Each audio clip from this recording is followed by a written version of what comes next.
모입니다. 옛날에 링컨이 더글라스라고 하는 사람과 나란히 상원 의원 선거에 출마했을 때 일이에요. 더글라스가 먼저 연단에 올라가서, 여러분, 링컨은 예전에 식료품 가게를 운영한 적이 있습니다. 그때 식료품 가게에서는 술을 팔지 못해 법으로 금지되어 있었는데, 그런데도 링컨은 법을 어기고 함부로 술을 팔았습니다. 이런 사람이 어떻게 상원 의원이 될 수 있겠는지요?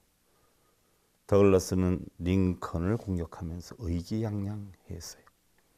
그리고 나서 잠시 후에 링컨이 연설할 차례가 되었죠.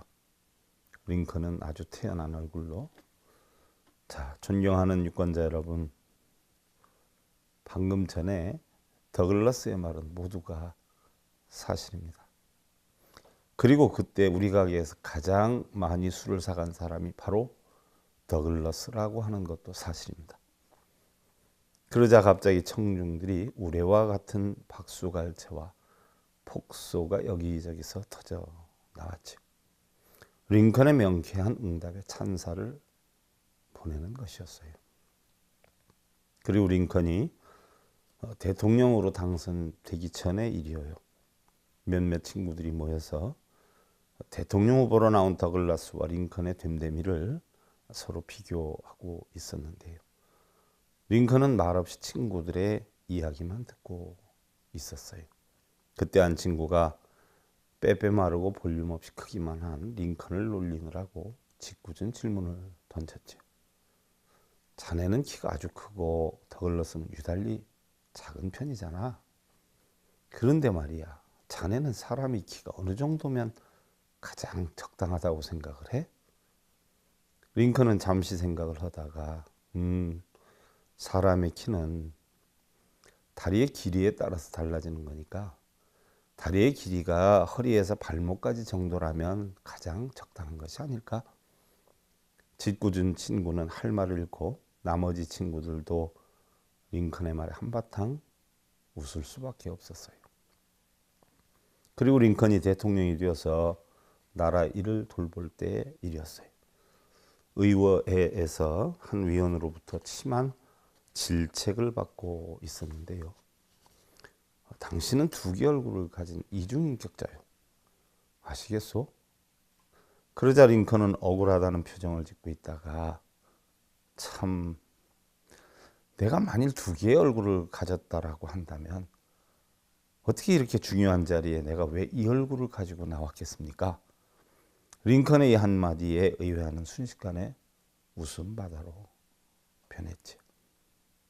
우리가 행복한 가정에 꼭 있어야 할 10가지가 있다라고 해요. 첫째는 용서가 있어야 하고요. 둘째는 이해가 있어야 하고요. 셋째는 대화의 상대가 있어야 하고요. 넷째는 아무리 작은 곳이다라고 해도 자기 혼자만의 공간이 있어야 한다라고 해요.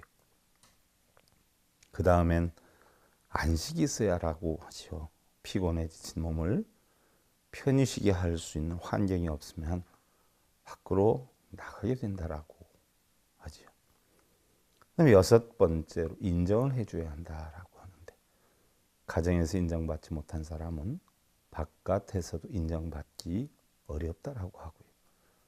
일곱 번째로는 유머가 있어야 된다라고 하는데, 유머는 가족이나 사회생활의 정감을 넘치게 하는 윤활유 역할을 하기도 하고요. 여덟 번째는 어른이 있어야 한다. 어른이라고 해서 연장자를 뜻하는 것이 아니라요, 언행에 모범을 보이는 그런 어른이 있어야 된다라는 것이고요.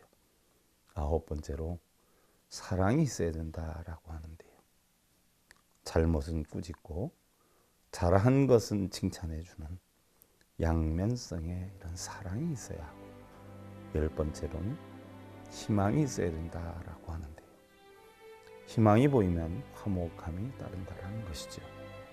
행복한 자신과 여러분들의 가정을 만드시길 기원드리면서요, 행복으로 가는 동행 제29회차 서기를 보냈습니다. 감사드립니다. 성불하십시오.